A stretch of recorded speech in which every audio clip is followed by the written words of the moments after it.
अस्सलामुअलैकुम दोस्तों, ही पीर अली दरशाह जी जेका चौदीवारी आहे उन जो रिपेयरिंग जो कमु चऊं या नई चौदीवारी चऊं उहा थिए थी पई।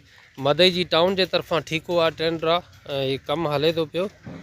मूंखे इहा लॉजिक सम्झ में न आई त हीउ जेको पीड़ जो पथर आहे, पथर ही चौधारी जेको आहे तव्हां मुसलसल माना 2-3 ट्रक पथर जा थींदा, हे पीड़ मां पथर कढियो वियो आहे।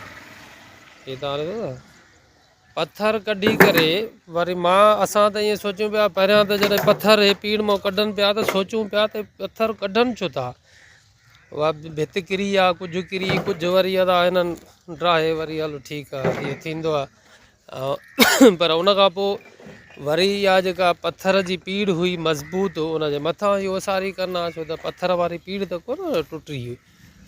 उन खां पोइ वरी सोचूं पिया त हिन पत्थर खे वरी ॿीहर शायदि सेट करे हणंदा, पर हाणे जॾहिं हीअ भित दीवार निकिरे थी पई त उतां जेको आहे हे पत्थर त हणनि ई कोन था ऐं इहा ख़बर पई आहे त हीअ पत्थर शायदि हीअ माना खणाए वरी ॿी जाइ ते खणाए हलिया वेंदा। हाणे इहा लॉजिक मूंखे सम्झ में कोन थी अचे। हीअ जेको बि पत्थर आहे तव्हां ॾिसो त हीअ टोटल पत्थर जेको आहे साइड में आहे ऐं इहो हीअ इन दीवार खे वरी माना उन पीड़ में उहो पत्थर लॻे कोन थो। पीड़ जेका आहे मुकमल इहा सिरनि सां खई थी वञे, पत्थर साइड में पियो आहे, पोइ इन जी वजह सम्झ में ॻाल्हि कोन थी अचे। हीअ पीर अली दरशाह क़ब्रिस्तान जी चौदीवारी जो कमु हले थो पियो। टाउन मदई जी जो ठीको आहे, ठीको त अलाए कंहिंजो आहे, पर इहा मूंखे सम्झ में नथी अचे त हे पत्थर जेको पीड़ जो कढियो वियो आहे त इहो छाजे करे हिते नथो लॻे। साईं तव्हांखे का अचे थी सम्झ में ॻाल्हि? इहो पत्थर इन करे नथो कढियो वञे त हिते असांजे इलाइक़े में सेक तमामु घणो आहे। पोइ हीउ जेको पत्थर आहे उनखे सेक खाई थो वञे, उहो आस्ते आस्ते छणी उहा साॻी दीवार जेकी बि कढूं था साॻियो इहा किरी थी पए। पोइ इन करे हा त हाणे हे जेको पत्थर पीड़ मां कढियो वियो आहे हे त हितां जो ई हुयो न, त हाणे वरी ॿीहर लॻणु घुरिजे न वरी नई पीड़ में हिते। जॾहिं उन ते पीड़ ते बीहे ई नथो, वरी बि इहो साॻियो ई हेतिरो ख़र्च बि करे गवर्नमेंट, वरी उहो साॻियो कामयाबु बि न वञे। पत्थर बि जेको ॾिसो था तव्हां हिन वक़्तु सॼो सेकियो पियो आहे। अच्छा, पत्थर ई छणे थो, पत्थर जी पोज़ीशन तव्हांजे अॻियां हे पत्थर हाणे वेंदो काॾे? पत्थर इहो जेको बि आहे जितां इहो आहे गवर्नमेंट जीअं चवंदी जहिड़े हिसाब सां पियो आहे हुते रखंदा। कुझु खणी बि विया आहिनि पत्थर जेको आहे त कुझु गारियुनि। हाणे मूंखे सम्झ में ॻाल्हि इहा नथी अचे नाज़रीन त माना जेको हाणे हिते गवर्नमेंट जा माण्हू माना जीअं मर्ज़ी पइनि, जेका से जातऊं खणी जाते रखनि, माना को तरीक़ो त हूंदो आहे, का माना सिस्टम हूंदो आहे। हीअ पत्थर ख़रीद कयल आहे क़ब्रिस्तान जो, हाणे क़ब्रिस्तान जो न मिटी बि न खणिजे, हे वरी पत्थर खणी हलिया वेंदा, वरी ॿी जाइ ते अलाए किथे हणंदा। ऐं हिते लॻणु घुरिजे, मां बिल्कुलु इन शायदि आहे त हीअ पत्थर जेको पीड़ में हुयो लॻल, इनखे ज़रा बि ख़राश बि न आयल हुई। मथां भितियूं सिरां कुझु किरियूं हुयूं, उहे बि पटे खणी विया।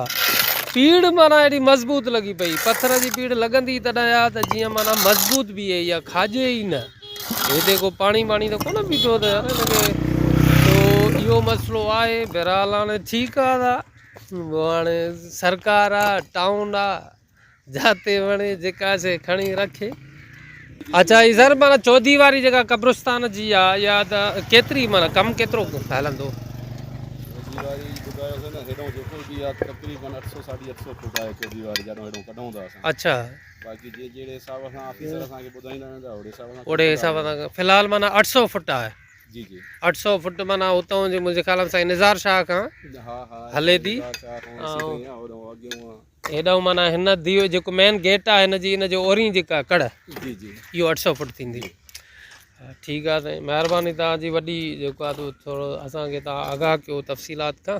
मां तव्हांखे ॾेखारियां त हीअ जेका पीर अली दरशाह जी जेका दीवार आहे, जेका पत्थर जेका पीड़ मां कढिया विया आहिनि, हीअ ॿी दीवार जेका उन सां गॾो गॾु आहे, उहा उनजो पीड़ जो पत्थर जेको पीड़ में लॻल आहे हीअं ई लॻल हो। मां तव्हांखे जीअं हिन दीवार में ॾेखारियां थो न, हे दीवार में ॾिसो था।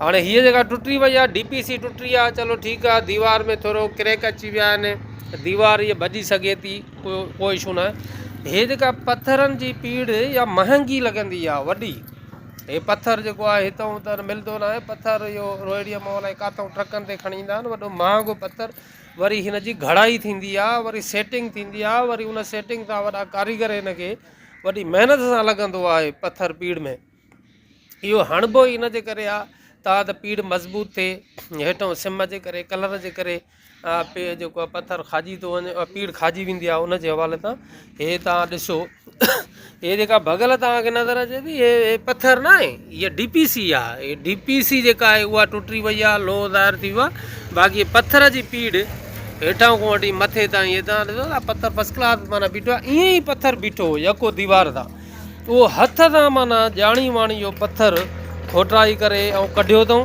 हालांकि न त इहो पीड़ ईअं सेटिंग लॻी पई मथां उहे DPC हणी ऐं भित कढनि आहे पर साईं हाणे टाउन जो पैसो आहे 20 सैकड़ो क़ब्रिस्तान जी बजट आहे उहा कीअं ख़र्चु थिए हलो ख़र्चु थिए थी त सुठी ॻाल्हि आहे पर उन सां गॾोगॾु अंदरि का ॿी का सहूलियत हुजे यार माना हे पीड़ वारो पत्थर मां सम्झां थो पियो त इहो हिकिड़ो कम वारो ऐं कम वारी शइ हुई हे पीड़ जो पत्थर आहे हितां पत्थर जे मथां हे जेका DPC टुटल आहे ईअं पत्थर ईअं ई बीठो आहे ऐं उते बि ईअं ई बीठो